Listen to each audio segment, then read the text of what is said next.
കോഴിക്കോട് ജില്ലയിലെ താമരശ്ശേരി കഴിഞ്ഞ് വയനാട്ടിലേക്ക് പോകുന്ന റൂട്ടിലാണ് കൈതപ്പൊയിൽ എന്ന ഒരു ചെറിയ പട്ടണമുള്ളത്.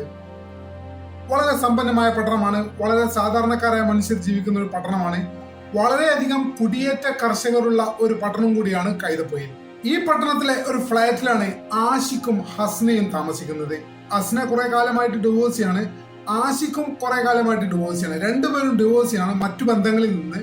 അങ്ങനെ ഡിവോഴ്സായി ഈ രണ്ടുപേരും ഒന്നിച്ച് താമസിക്കാൻ തീരുമാനമെടുക്കുന്നു. അങ്ങനെ ഈങ്ങാപ്പുഴ സ്വദേശിയായ 29 വയസ്സുള്ള ആദിലും കാക്കൂര് മുണ്ടോറക്കുന്ന് സ്വദേശിനിയായ 34 വയസ്സുകാരിയായ ഹസ്നയും ഒന്നിച്ച് താമസിക്കാൻ തീരുമാനിച്ചു. രണ്ടുപേരും ഡിവോഴ്സിയാണ്, ബാധ്യതകളൊന്നും കാര്യമായിട്ടില്ല. എങ്കിൽ പോലും ഹസ്നയുടെ മൂത്ത മകൻ, ഏകദേശം 13 വയസ്സുള്ള മകൻ ഹസ്നയുടെ കൂടെ ഉണ്ട്. ബാക്കി ഹസ്നയ്ക്ക് 2 മക്കൾ വേറെയും കൂടി ഉണ്ട്. അത് ഹസ്ന ഡിവോഴ്സിയായ ഭർത്താവിന്റെ കൂടെയാണ് ജീവിക്കുന്നത്. അവരെ ഹസ്നെ കണ്ടിട്ട് ഒരുപാട് കാലമായിട്ടോ. എന്തായാലും രണ്ടാളും ഡിവോഴ്സിയാണ്. മാനസികമായൊക്കെ നല്ല പൊരുത്തങ്ങളുണ്ട്. എന്തായാലും രണ്ടാള് ഒരുമിച്ച് ജീവിക്കാൻ തീരുമാനിച്ചു. ഒരുമിച്ച് ജീവിക്കാൻ എന്ന് പറയുമ്പോൾ ഇരുവരും കല്യാണം കഴിച്ചിട്ടല്ല കേട്ടോ ഒന്നിച്ച് ജീവിക്കുന്നത്. എന്തായാലും ഒരു ലിവിംഗ് ടുഗദർ സ്റ്റൈൽ അവർ കൈതപ്പൊയിൽ ടൗണിൽ ഒരു ഫ്ലാറ്റ് വാടക എടുത്ത് ഒന്നിച്ച് ജീവിക്കാൻ തീരുമാനിച്ചു. അങ്ങനെ ഒരുപാട് വർഷങ്ങളൊന്നും ആയിട്ടില്ല കേട്ടോ ഇവർ ഒന്നിച്ച് താമസിക്കാൻ തുടങ്ങിയിട്ട്, കുറച്ച് കാലങ്ങളായിട്ടുള്ളൂ. സംഭവ ദിവസം പുലർച്ചെ രാവിലെ തന്നെ ആദിൽ ജോലിക്കായി പുറത്തുപോയി. പഴയ പോലെ കറങ്ങി നടന്നാലൊന്നും ശരിയാവില്ല. ഒരു പെണ്ണ് തന്റെ കൂടെ ഉള്ളതാണ്, അവളെ പറ്റണം, അവളെ എല്ലാ കാര്യങ്ങളും നോക്കണം. സകല ഉത്തരവാദിത്വം ആദിലിന്റെ തലയിലാണ്. അതുകൊണ്ട് തന്നെ അന്നേ ദിവസം അയാള് അതിരാവിലെ എണീറ്റ് ജോലിക്ക് പോയി. പിന്നെ ഉള്ളത് 13 വയസ്സുകാരനായ ഒരു മകനാണ്. അവൻ രാവിലെ തന്നെ സ്കൂളിലേക്ക് പോയി. ഏകദേശം 10 മണിയോടടുത്ത് സമയമായി. അപ്പോഴാണ് ആദിൽ പെട്ടെന്ന് വീട്ടിലേക്ക് തിരിച്ചു വരുന്നത്. അന്നത്തെ ദിവസം ജോലിയില്ല, എന്തോ കാരണത്താൽ മാറ്റിവെച്ചു എന്നൊക്കെയുള്ള കാരണം പറഞ്ഞിട്ടാണ് ആദിൽ വീട്ടിലേക്ക് തിരിച്ചു വരുന്നത്. ഫ്ലാറ്റിലെത്തിയ ആദില് വാതിലിന് മുട്ടുന്നു. അകത്ത് നിന്ന് യാതൊരു പ്രതികരണവുമില്ല. ഇവിടെ പോയി ചിലപ്പോൾ കുളിക്കുകയായിരിക്കും, അല്ലെങ്കിൽ ഉറങ്ങിപ്പോയി കാണും, അല്ലെങ്കിൽ അടുക്കളയിലോ പാചകത്തിലോ മറ്റോ ആയിരിക്കും എന്നൊക്കെയാണ് ആദിൽ ആദ്യഘട്ടത്തിൽ വിചാരിച്ചത്. ആദിലിന്റെ ഈ വാതിലിനുള്ള തട്ടൽ പല തവണ ആവർത്തിച്ചു. എന്നിട്ടൊന്നും അകത്ത് നിന്ന് കാര്യമായിട്ടുള്ള പ്രതികരണമൊന്നുമില്ല. ആദ്യം വിചാരിച്ചത് ഇനിയിപ്പോ എന്നെ കളഞ്ഞിട്ട് മറ്റുള്ള ആളെ കൂടെ ഇവള് പോയോ എന്നാണ്. കാരണം ഇത്തരം ബന്ധങ്ങളിലൊക്കെ അത്തരം സംശയങ്ങളൊക്കെ സ്വാഭാവികമായിട്ടും വരാറുണ്ട്. അങ്ങനെ ആദിലിന്റെ മുട്ടൽ തുടർന്നുകൊണ്ടേയിരുന്നു. അങ്ങനെ ഇരിക്കെ തൊട്ടപ്പുറത്തെ ഫ്ലാറ്റിലെ ആളുകളെ ഇറങ്ങി വന്ന് അന്വേഷിച്ചു. എന്ത് പറ്റി, കുറെ സമയമായാലും മുട്ടുന്ന, അകത്തുനിന്ന് പ്രതികരണമൊന്നും ഇല്ലേ? ആദ്യം പറഞ്ഞു അകത്തുനിന്ന് യാതൊരു പ്രതികരണമില്ല. ഇവിടെ എവിടെ പോയി, ഇനി ഡോക്ടറെ കാണിക്കാനെങ്ങാനും പോയോ? എങ്കിലും പോവുകയാണെങ്കിൽ എന്നോട് പറയുമല്ലോ, അല്ലാതൊന്നും അവള് പോവില്ല എന്നുള്ള കാര്യമൊക്കെ ആദ്യം നല്ല ബോധമുണ്ട്. എന്തായാലും അകത്ത് നിന്ന് യാതൊരു രീതിയിലുള്ള പ്രതികരണമില്ല. ഇനിയിപ്പോ ഒരൊറ്റ മാർഗ്ഗമേ ഉള്ളൂ, ഫ്ലാറ്റിന്റെ ഉടമയെ വിളിച്ചു വരുത്തുക. ഒട്ടും വൈകിയില്ല, ആദില് ഫ്ലാറ്റിന്റെ ഉടമയെ വിളിച്ചു വരുത്തി. ഫ്ലാറ്റിന്റെ ഉടമ വന്നു. അദ്ദേഹം പല വഴി നോക്കി തുറക്കാനായിട്ട്, ഒരു രക്ഷയില്ല.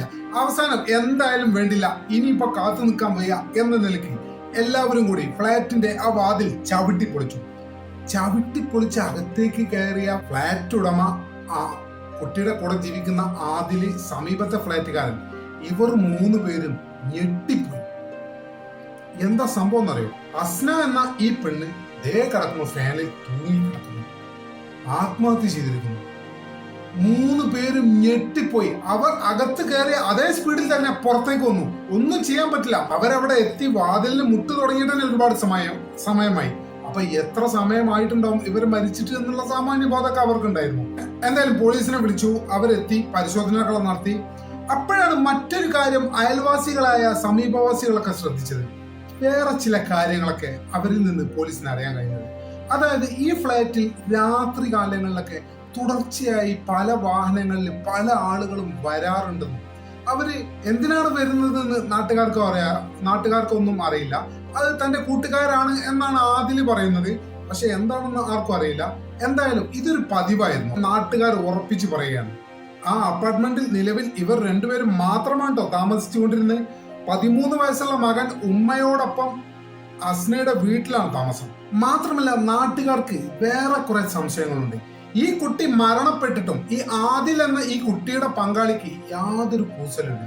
അവൻ ഭയങ്കര കൂളാണ്. ഒരു പങ്കാളി മരിച്ചതിന്റെ സ്വാഭാവികമായിട്ടുള്ള ദുഃഖങ്ങളൊന്നും അയാളുടെ മുഖത്തില്ല. പോലീസ് മറ്റൊരു കാര്യം ശ്രദ്ധിച്ചത്, ഈ ഡെഡ് ബോഡി, ഈ തൂങ്ങി എന്ന് പറയുന്ന ഡെഡ് ബോഡി മരിച്ചു കിടക്കുമ്പോൾ തറയിൽ കാല് കുത്തിയിട്ടായിരുന്നു മരിച്ചു കിടന്നതെന്നും ഈ കുട്ടിയുടെ കഴുത്തിന് പിറകിലായിട്ട് ഒരു മുറിവുണ്ടായിരുന്നു എന്നും പോലീസ് കണ്ടെത്തി. മാത്രമല്ല നേരത്തെ നമ്മൾ പറഞ്ഞല്ലോ വാതിൽ ചവിട്ടിപ്പൊളിച്ചാണ് അകത്ത് കയറിയതെന്ന്. പക്ഷെ വലിയ രീതിയിലൊന്നും ആ വാതിലിനെ ചവിട്ടേണ്ടി വന്നില്ല. ചെറിയൊരു ചവിട്ട് വെച്ച് കൊടുത്തപ്പോഴേക്കും തന്നെ വാതിൽ അകത്തേക്ക് തുറന്നു. ഈ രീതിയിലൊന്നും അകത്തുനിന്ന് പൂട്ടാൻ കഴിയാത്ത ഒരാൾ പുറത്തിറങ്ങിയ ശേഷം ജനൽ വഴി കൈയിട്ട് അകത്തുനിന്ന് ലോക്ക് ചെയ്ത പോലെയുള്ള പ്രതീതിയായിരുന്നു ആ വാതിൽ അടഞ്ഞു കിടന്ന സമയത്ത് ഉണ്ടായിരുന്നത്.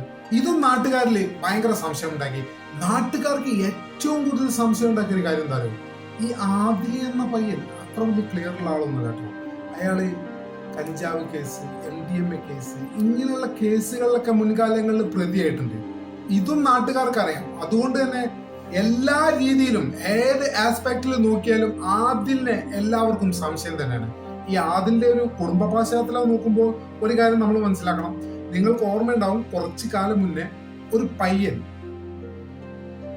സ്വന്തം ഉമ്മയെ വെട്ടിക്കൊന്ന കേസ്. നിങ്ങൾ പലരും കോഴിക്കോട് താമരശ്ശേരി തന്നെ സംഭവിച്ചൊരു സംഭവമാണത്. സ്വന്തം പയ്യൻ സ്വന്തം ഉമ്മാനെ ഒരുത്തം വെട്ടിക്കൊന്ന് ജയിലിൽ പോയ കേസൊക്കെ നമ്മളൊക്കെ അടുത്ത് കേട്ടാണ്. ആ ഉമ്മയുടെ അനിയത്തിയുടെ മകനാണ് ആദിൽ. എന്തായാലും പോലീസ് അന്വേഷണം ആരംഭിച്ചു. അങ്ങനെ പോലീസിന്റെ അന്വേഷണം അസ്നയുടെ വീട്ടുകാരിൽ എത്തിച്ചു. അങ്ങനെ ഇരിക്കുമ്പോഴാണ് വീട്ടുകാർ മറ്റൊരു കാര്യം പറഞ്ഞത്. അതായത് ഈ കൊല്ലപ്പെടുന്ന ദിവസം അല്ലെങ്കിൽ തൂങ്ങി മരിക്കുന്ന ദിവസത്തിന്റെ തലേ ദിവസം ഉമ്മയെ വിളിച്ചിട്ട് തനിക്ക് വീട്ടിലേക്ക് മടങ്ങി വരാൻ താല്പര്യമുണ്ടെന്നും ഇവിടെ ഇനി ഒരുപാട് കാലം തുടരാൻ കഴിയുമെന്ന് തോന്നുന്നില്ല എന്നും ഈ അസ്ന ഉമ്മയോട് ഒരു വിവരം പങ്കുവച്ചതായി പോലീസിനോട് പറഞ്ഞു.